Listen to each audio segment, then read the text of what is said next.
Alors pour ce qui concerne Bergstedt, les travaux qui sont en cours sont basés sur une étude hydraulique qui a été faite déjà en 2012 afin de recenser les effets des grosses pluies ou des événements intenses sur les canalisations d'assainissement et de définir à partir de cette étude un programme pluriannuel de travaux.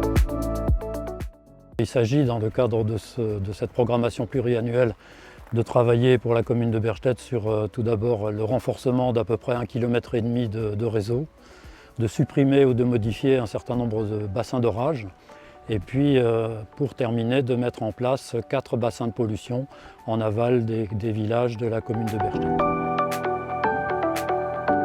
Le programme pluriannuel de travaux s'inscrit dans le cadre de la directive Loi sur l'eau et il est financé par le SDEA avec une aide conséquente de l'agence de l'eau Rhin-Meuse. Donc le coût de ces travaux sera d'environ 3,4 millions d'euros et ces travaux s'inscrivent également dans le contrat de territoire au climat du territoire du Korsberg dans lequel nous nous trouvons. Les travaux réalisés sur la commune de Bergstedt sont effectués en 2 phases. Une première phase de travaux a été réalisée en 2021-2022 par la construction d'un bassin de pollution de 500 m3 implanté sur le réseau d'assainissement à l'aval de l'ensemble des zones urbanisées de Bergstedt et de ses 3 communes associées. Donc, un bassin de pollution permet en fait de limiter les déversements du réseau d'assainissement vers le milieu naturel lors d'épisodes pluvieux, réduisant ainsi de fait l'impact de ce même réseau sur l'environnement et la biodiversité. Comment fonctionne le bassin de pollution? Par temps sec, les eaux usées seront dirigées directement vers la station d'épuration de Bergstedt pour traitement, lors d'un événement pluvieux. Un premier volume de 450 m3 d'effluent, mélange d'eau usée et d'eau pluviale, sera stocké dans les conduites surdimensionnées du réseau d'assainissement intercommunal. Une fois pleines, les effluents seront alors dirigés vers le bassin de pollution de 500 m3 pour y être stockés.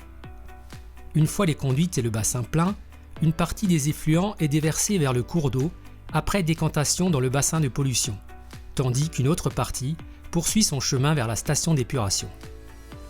En cas d'événement pluvieux exceptionnel, et afin d'éviter un débordement du réseau d'assainissement, les effluents excédentaires, alors fortement dilués par les eaux pluviales, seront surversés directement vers le cours d'eau.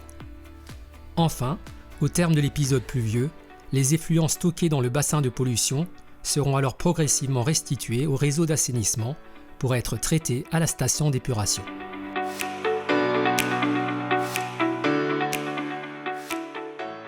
La construction de ce bassin de pollution à Bergstedt rentre dans une politique globale. On a l'ouvrage aujourd'hui qui est en fonctionnement, qui permet d'avoir une réponse directe sur la qualité du cours d'eau. Mais on est également à l'échelle du bassin de la Soufel sur une réflexion globale de limitation des apports pluviaux produits par nos zones urbaines. Ce qui fait qu'ici à Bergstedt, on est dans le cadre du contrat de territoire au climat, avec une réflexion sur du déraccordement des eaux pluviales dans nos zones urbanisées, travailler sur les routes, sur les toitures, pour aussi limiter à la source ces apports d'eau pluviale, et donc avoir moins besoin de construire dans le futur ce type d'ouvrage. Sur cet ouvrage, c'est un investissement assez lourd pour la collectivité. On parle de près de 900 000 € d'investissement pour le bassin de la Soufel, avec un financement qui se fait dans le cadre du contrat de territoire au climat, en partenariat avec l'agence de l'eau. Donc on est sur près de 23% de financement par l'agence de l'eau, ce qui permet au final pour nos abonnés d'avoir un partenariat qui se met en place et essayer de trouver des solutions efficaces pour la protection de notre milieu en partenariat avec l'agence de l'eau.